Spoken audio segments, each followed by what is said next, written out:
Beatboxer pala si Kuma. Napakalupit. Tug, tug, tak, tug, tug, tug, tak. Drop of liberation. Drop of liberation. Sige, tuloy mo pa intro yan. Sige. Game. Gang. Kamusta? Ito ang One Trips! Dito may kainan, Inuman, Kwentuhan At syempre, One Piece! Ako si Koy. o si Mark. Rai. M. Simula pilot, Kuma na. Simula pilot, Kuma pa rin. Up until now. Hanggang ngayon, Up until now. Kuma pa rin. Up until now. Okay? Okay. Anong merong information bago kay Kuma? Si Kuma is isang Buccaneer. Buccaneer. Galing sa Buccaneer tribe. Ano yung Buccaneer? Mamaya na yan. Explain mo. Buccaneer tribe is mga race ng merong blood ng giant.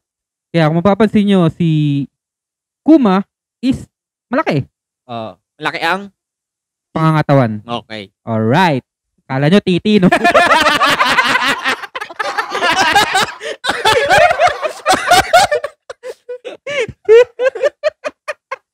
Naalala niyo yung sa Simpsons movie, yung tinatago yung titi ni Bart, tapos sa bandang huli pinakita din. Ay, yung nag-skateboard. Yung todo effort, itago. O, game. So yun nga, si Kuma dito sinabi na yung family niya is part ng Buccaneer tribe. Ngayon, ano yung Buccaneer tribe? Meron silang giant's blood. What the heck, di ba? Paano kaya nangyari yun, no? Biglang nag-drop na naman si Ode. Oo nga, parang Chirahoshi or over again. Galing parang meron siyang giant's blood sa dugo niya. Napakalapit. Napansin lang ako. Okay. Alit ng napansin nanay mo. niya, di ba? Oo. Saan niya biniyak yun mula dito? Sabing Chirahoshi all over again nga eh. Hindi, si Roshi kasi pwede simula sa itlog. Kasi Oh. isda eh. Saan lumabas yung itlog? Kaya lang kasi si Kuma. Pre, sabi ng Hindi doktor, pwede mangyari normal sa- delivery. Ha? Puta na! Ano yun? Kiwi? Di ba? Puta yung stretch niya dapat ganun lang yung sa nanay ni Kuma. Ganun. Kuweba. Pero hindi maangas. Okay. Kasi malaki nga yung yung buong nanay ni Kuma, titi ng tama niya. Napansin nyo yung emotions ng nanay niya masayang-masaya. Siyempre. Siyempre, ikaw ba naman? Oo nga. Ba't ako ba naman? Ba't pararamdaman ko ba yun? Ganun ba naman kalaki yung lalabas eh? Wala di ka sumaya. Di ba? Parang tibi lang yun. Success! Paano kaya siya naglalakad nung pinagbubuntis niya si Kuma? Gumugulong. Una chan. Una dami. Okay. Next. Isa pa is nalaman natin si Kuma ay slave pa lang simula pagka-baby.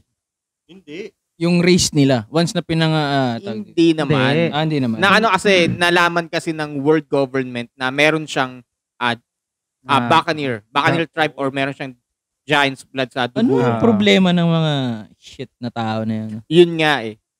Kaya nga baby pa lang simula pagkalabas niya, sinugod kagad yung Sorbet Kingdom at silang tatlong mag-iina, buong pamilya, naging naging slave. Paglabas pa lang ni Guma, tinuruan na magwalis. Kasi iba na ngayon, kailangan daw ng 11 11-year Work experience. experience. Pagtongtong mo ng 20. Pero paano kaya nila nalaman na yung hospital na yun ay andun si Kuma, dun pinanganak, no? Yun Hindi nga eh, naman. may Na mga ano sila, na survey, no? Galing. Galing na. Thank you. Ano yung pangalan ng tatay ni Kuma? Amok. Clap. Alaw, Si amok. Clap. Bartholomew Clap. Tama, Amok, Bartholomew Clap. Amok. Bartolome. K. Clap. Kasi Nanay niya kaya anong pangalan? K din ba? Hindi. Clapping.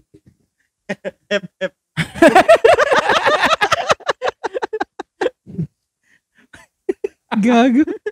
Okay. Game. Bartolomeo Hep. Game. Bartholomew Hep. Okay. Eto na. Ano yung possible na crime ng Buccaneer tribe at bakit hinahunting sila ng world government? Ito yung mga naisip ko na dahilan. Una is, tinulungan nila si Joy Boy before.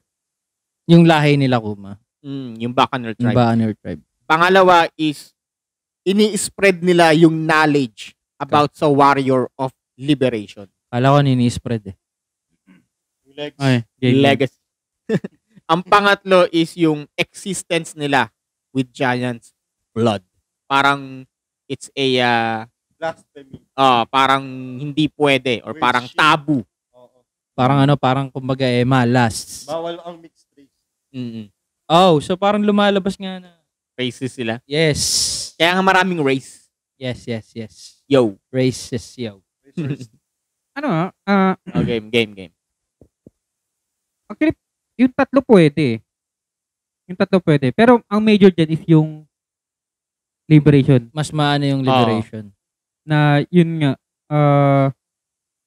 pero yung sa tatay kasi, parang binaril siya dahil maingay eh. Dahil maingay. Pero, tawag dito, sinabi rin ni Bartholomew Clapp na yung race, tribe nila is pinapass down yung Knowledge. kwento, yung knowledge ni Nika.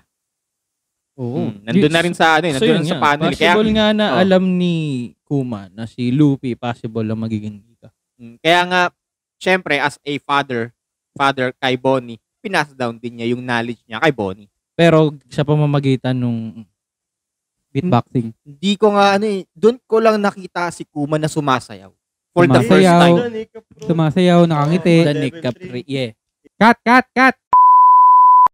Kung nagustuhan nyo ang mga videos namin, you can like, comment, share, and subscribe. And click mo na rin yung bell para updated ka lagi sa mga ilalabas namin bagong videos. You can also follow us on Facebook. Hindi ko na